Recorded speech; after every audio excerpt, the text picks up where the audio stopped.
it worked out well today for Manchester United, and they march on. Yeah, and it was always going to be a building process. Forget the performances for a minute. Just beating Liverpool and Arsenal at home in those first 4 or 5 games, what does that do just for that process that Erik ten Hag's undergoing? Yeah, well, I think the Liverpool game's the bigger one. Obviously, with where they've been the last couple of years, and such a great team. Yeah, I think that was a massive win for them. Just get them started on the road. And like I said, they haven't been brilliant, but they're showing signs. It was all about getting that confidence, winning games, whatever way you did it. And I think they've done it again today. I don't think they were brilliant. Devastating on the counter-attack second half. I think Arsenal controlled the game for most parts. A little bit surprised with the substitutes Arsenal made in the second half. I thought they were in complete control of the game, creating chances. And as soon as they made the subs, they seemed to lose that a little bit. And Eriksen started getting on the ball, and Fernandes does, obviously, his great pass for Marcus. But United will get better. There's no doubt about that. Performance aren't brilliant.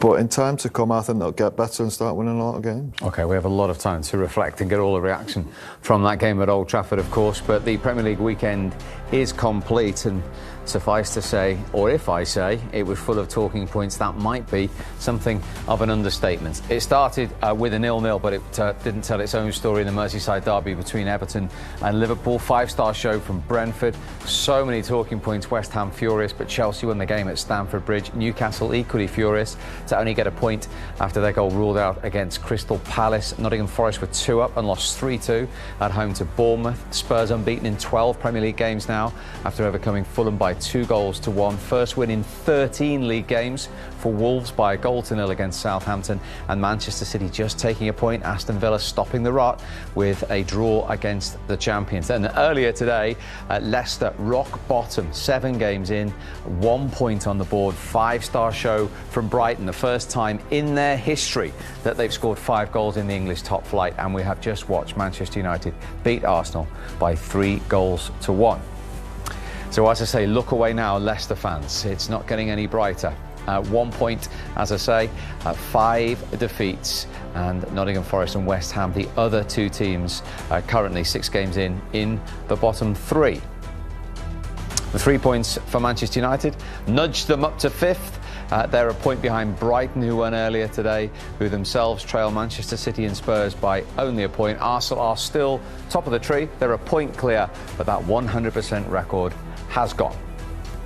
Marcus, after that awful start to the season, to win the last 4 on the trot and beat the team, the league leaders that have won every single game, how much does that say Manchester United really are back on track? Obviously, it's a massive game anyway against Arsenal. The fact that they've had such a good start to the season, man, it was a big test for us today, and we showed up and we stood up to the challenge. So we can all be proud of ourselves today. And obviously, it's short turnaround now between the games, but it's good to get into a rhythm of things and keep playing games.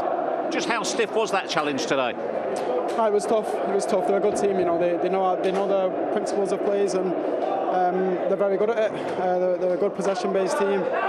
Offer a lot of difficulties with players dropping deep in the pockets and have some attacking threats. So it's obviously a difficult game, and it's what we expected. So we have to be up for the challenge. For you, what swung the balance?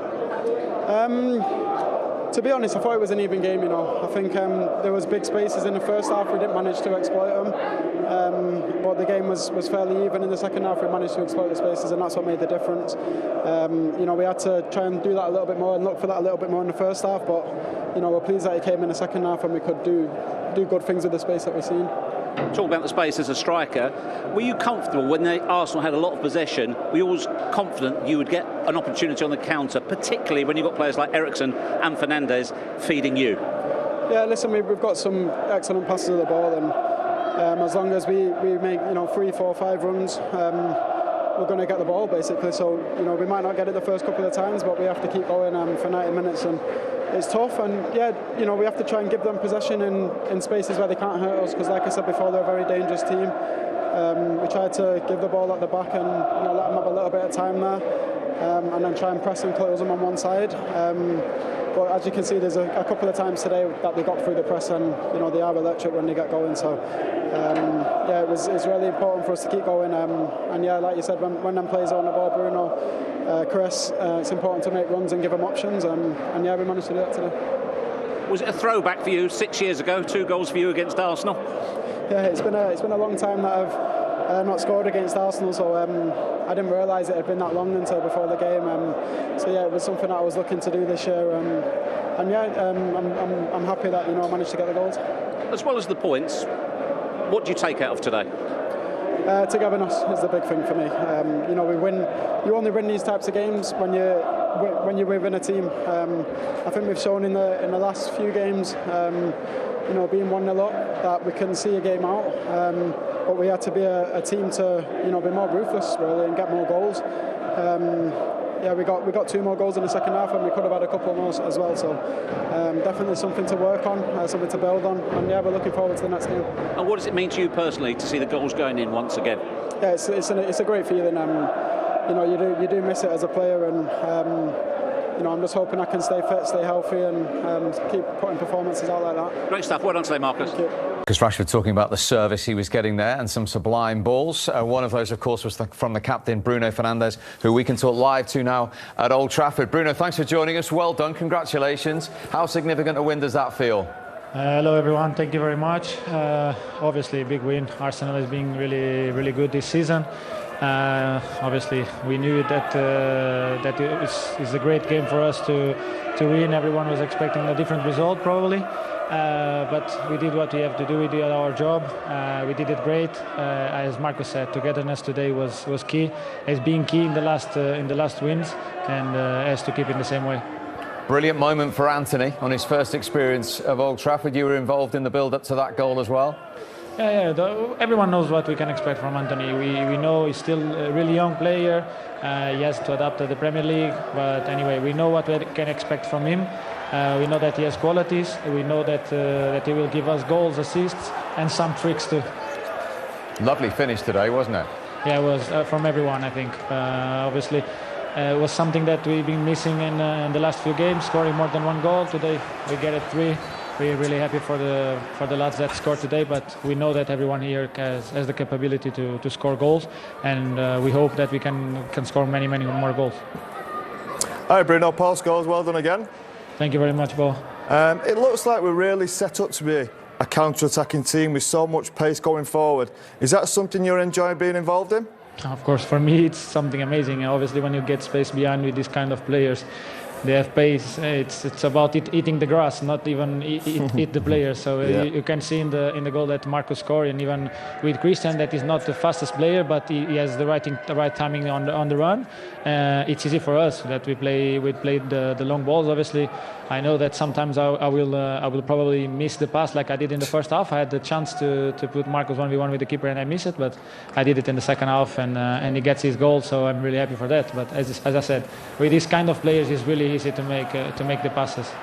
You're saying you did it in the second half. Don't be too modest. What about that pass?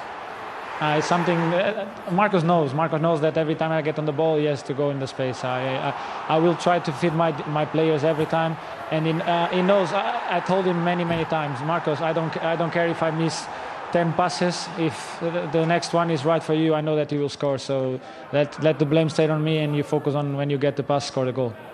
Hi Bruno, it's Michael Owen speaking. I was just wondering whether you've been used to, in the past, maybe playing in front of the likes of Fred and McTominay, but now with Christian Eriksen just dropping back into that holding role, he actually seems to find you a lot more. How good is having him playing the balls into you? Obviously, I think Fred is doing an amazing job. Obviously, they've been much criticized when we don't get the results. It's too easy to blame sometimes certain players, but I think they've been amazing. Obviously, Christian is really good on the ball. Everyone knows that. He was obviously more a 10 than an 8, and he has the quality. We saw it in the goal that I scored for Rashi. I did the pass for Rashi. It was a first touch from him. The first goal is a great pass from him between the lines also. And as I said before, he has the right timing to go to do the deep runs. He can play with both feet. He's an amazing player.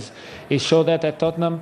He showed it at Inter, and now good for us at Brentford too. Sorry, and obviously for us it's amazing having him on the team. But as I said before, I think Fred and Scott did an amazing job, and they're still doing an amazing job. And I could have scored in the last moment if I had a little bit more legs from a pass from Fred. On the subject of Christian, he was obviously the subject of that foul in the first half. We saw you go straight to the referee. Did you see that foul straight away? Were you satisfied the right outcome came along? No, I just went to the referee because I don't know, by 3-4 minutes before he did a fall, he gave a fall on Martinelli here in the sideline for someone who pushed him. I just said if you give a kind of fall like that, you have to carry on and be in the same line all game. You can't give one and after you don't give the other one. So just that he can give that fall or not, but if he does in the one of Martinelli, he has to give that one too for me. Brilliant, well played. Thanks again for joining us. Thank you very much to everyone. No problem.